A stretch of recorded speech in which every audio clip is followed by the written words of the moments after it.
Defend, O Lord, your servant.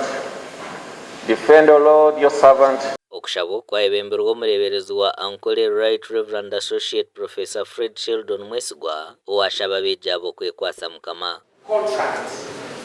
The contract ends there. Be careful, young people. So those of you who do wrong to you, don't pay back. Some of you, if they teased me, I will also tease. Don't. Do good to other people. Concentrate. Focus. The Lord will bless you.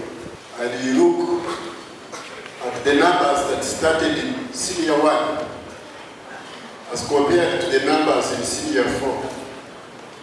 When you consider where we have passed, the parents paying fees, the stress we have in paying fees, the discipline or indiscipline that we had, traveling all the way from where we come from for the 4 years, for the 6 years, let us give God a very big clap. Abaana be especially abakana bichakana abomunyeto ogwogwe bachara kweshisha bekora desperate cyabashorungu desperate ko benda kwekora batingambwa mweni mbashaba bagumena n'imicamirundi bakore bizamu bitotwija kubareberaje hanga barinde bashikeje Ogona yataha abeegi 68 engaro kandi yabashembeza omurundi gw'okubanza.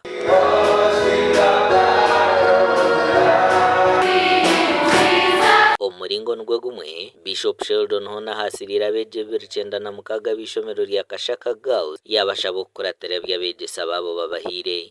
Kandi na government nayo nekora konka nabo basimire kugira eki bakora. Kandi abana bitu abashomira bashikirege munonga nambwenu bakaruga kubasima bazana province ya Church of Uganda babahereze birabo abo kubanira umwama shomira gakoze reje bakora cyone cyo kubasika kugendera hangenderwaho UNEB na National Curriculum Development Centers tireho kugira mutwatebekanisa abana somaje kandi bakahikaje. Abeegi ba senior ya kanani bija kutandika ebigezo by'abaha 2014 by'okwezi kw'ikumi kandi baryahendera 2015 by'okwezi kw'ikumi. Omugano makuru erizo abacenganda erikushanga omungaro bataho kwirukangirira ishomero ryabo rimazire obwire buringwa rukora kubi. Oyo no mugisha aho kugira ngo byo rukureba hira yabitireho babana abakunda wene cyatureta ago kende masa yatugambira tino mugisha abo kubita turarebera rwebitakuri ereye nyuma Rwebitakuri Primary School n'ishomero rya government bitabana n'abashomera hansi y'emiti. Mwakogu tetekatekere kandi tuyinamani ahabwa amana gutwine urwo mbuciko ubwa umbanyekundire abanyekundire n'ababana abashomera tibine mirimo mu government konkane behayo kundi ishomero ukashorera ubusekeza abashomesa ningizi bakweta remedios buri kwezi ekahinduka bancyatyo n'isina n'abana aho ministry n'abakoreki batwikirize abo kubahitiza noronga rwebitakuri abo kuba rwebitakuri nkuru ukabugitahabu bitunoti mahirwe bitakuri nkuru mwana